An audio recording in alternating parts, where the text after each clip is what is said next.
Salam jumpa para pecinta catur. Jumpa lagi dengan saya Swaji. Dan kali ini akan kita ulas partai yang tidak hanya indah, tapi juga unik, atau bahkan bisa dibilang lucu. Partai ini terjadi di Milan tanggal 28 Agustus 1975 oleh Ljubomir Ljubojevic, seorang Grandmaster dari Serbia, saat berhadapan dengan Ben Larsen, seorang pecatur kuat yang pernah 4 kali menjadi kandidat juara dunia. Ljubomir berhasil menjebol pertahanan lawan dengan mengkoordinasikan para perwiranya secara sistematis, sehingga skakmat tidak bisa dihindarkan. Bagaimana seru dan indahnya permainan di partai ini? Mari langsung saja kita ulas bersama.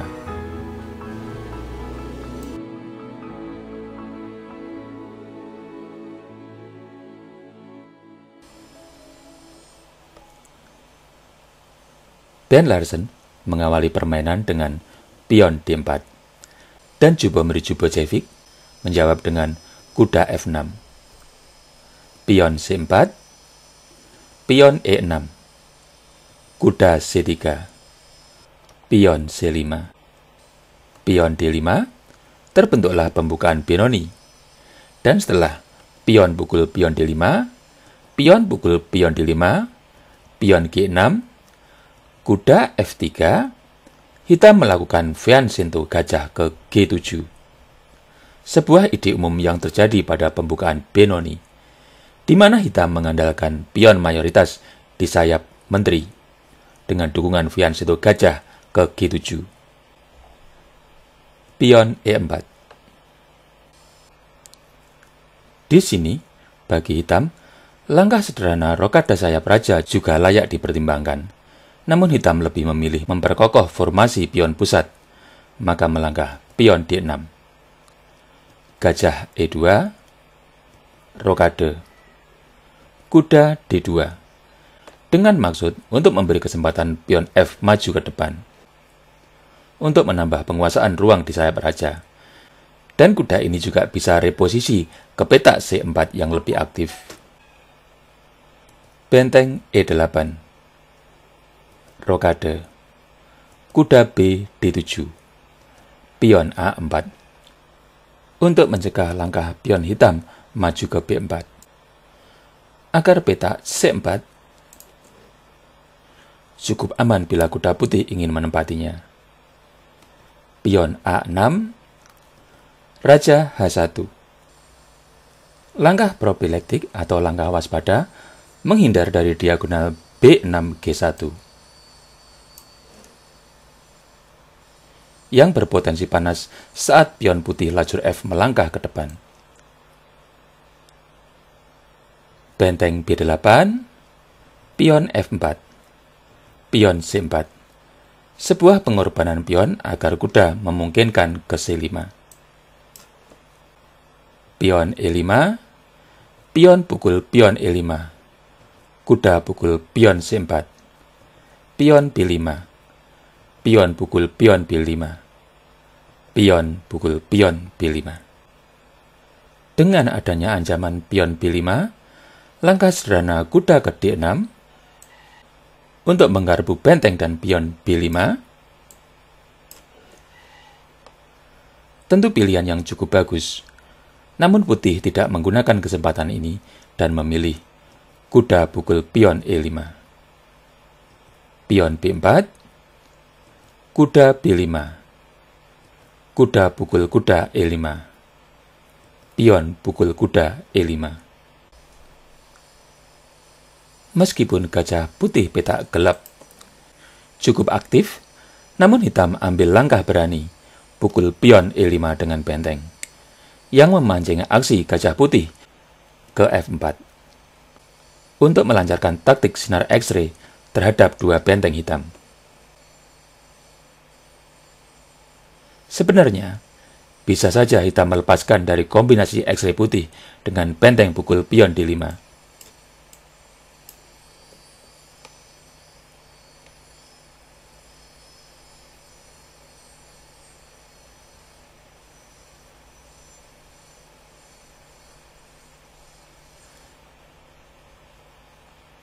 sebuah counter attack terhadap Menteri Putih. Namun hitam lebih memilih kuda pukul pion D5 untuk memberi kesempatan gajah hitam petak gelap lebih aktif. Gajah C4, gajah E6 untuk memperkuat kedudukan kuda hitam D5 yang ditekan Menteri dan gajah putih. Gajah pukul benteng E5, gajah pukul gajah E5. Dan setelah Menteri E2, untuk memberi tekanan terhadap gajah hitam E5 yang aktif, hitam mengarahkan menterinya ke G5. Untuk memberi perlindungan gajah E5 dan menambah tekanan di sayap raja. Pada posisi ini, untuk menghadapi tekanan dua gajah dan menteri hitam yang sudah cukup membuat gorokan gatal-gatal, langkah pion G3 bagus untuk dipertimbangkan.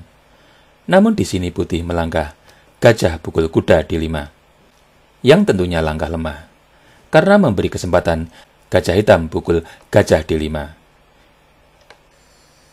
Yang membuat duo gajah hitam, Bak Superman dan Suparman, dua pasangan ideal dalam posisi yang strategis, yang sudah siap sedia memporak-porandakan sayap raja hitam.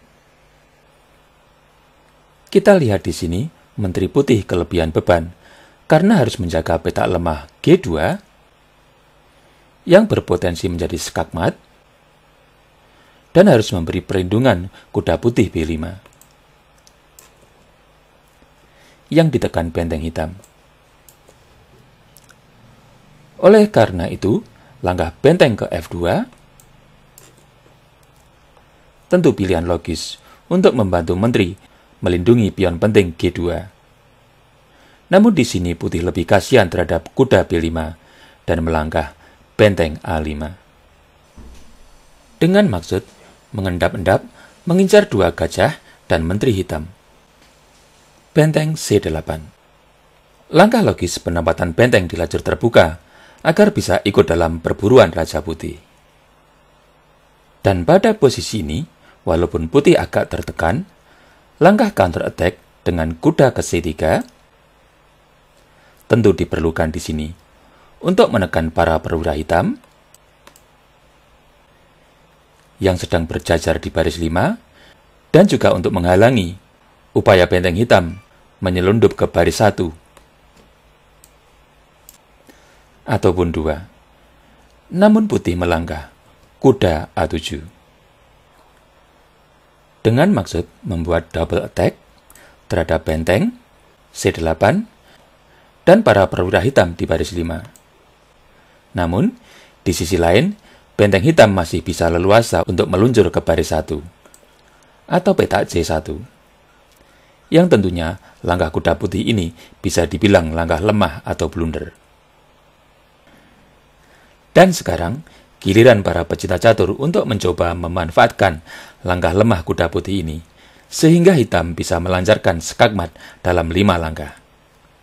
Baik, saya yakin sudah ada beberapa yang punya langkah yang tepat dalam posisi ini. Mari langsung kita cocokkan dengan langkah brilian yang dilakukan oleh Jubovic. Langkah itu adalah Menteri H4. Sebuah langkah cantik yang penuh misteri untuk memberi skakmat di petak H2. Dengan membiarkan gajah E5 diterkam Menteri Putih. Yang mana seharusnya gajah ini adalah perwira pendukung terjadinya skakmat dengan Menteri pukul pion H2. Dan itu pula lah yang dilakukan Putih untuk mencegah skakmat dengan Menteri pukul gajah E5. Sepintas, mungkin saja Menteri Putih tertawa kecil dalam hati melihat Menteri Hitam yang blongo karena gagal melancarkan aksi skakmat di H2. Tapi gajah E5 tadi sebenarnya adalah umpan jebakan bagi Putih. Dan Hitam punya langkah yang super kuat. Nah, sekarang langkah apa yang bisa dilakukan Hitam untuk membuat Putih kena skakmat dalam 4 langkah? Silakan di pause videonya bila perlu lebih banyak waktu. Dan bagi yang sudah menemukan jawaban, mari langsung kita cocokkan. Baik, langkah brilian Hitam yang aneh dan juga lucu itu adalah Menteri F2. Membiarkan menteri diterkam benteng, serta benteng dipukul kuda. Seakan dua perwira hitam kompak mengorbankan dirinya terhadap perwira putih. Namun dua perwira ini mengandung racun si malakama. Menteri dimakan, raja kena skakmat. Benteng dipukul kuda, raja putih pun lemah tiada berdaya. Dan untuk itulah putih menyerah. Bagi yang ingin analisa lanjutan, mari kita coba beberapa alternatif yang bisa dilancarkan hitam. Kuda pukul benteng, sudah pasti putih akan kena skakmat menteri pukul benteng. Dan bila benteng pukul menteri, maka benteng C1 skak. Menteri E1, benteng pukul menteri E1 skak. Benteng F1, benteng pukul benteng F1 skakmat. Menteri E1, maka menteri atau gajah hitam pukul pion G2, akan terjadi skakmat.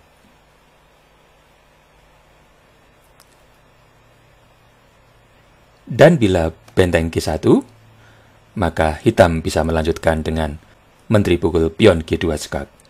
Setelah benteng pukul menteri, benteng C1 skak. Menteri E1, benteng pukul menteri E1 skakmat. Sungguh sebuah kombinasi skakmat yang artistik dan indah.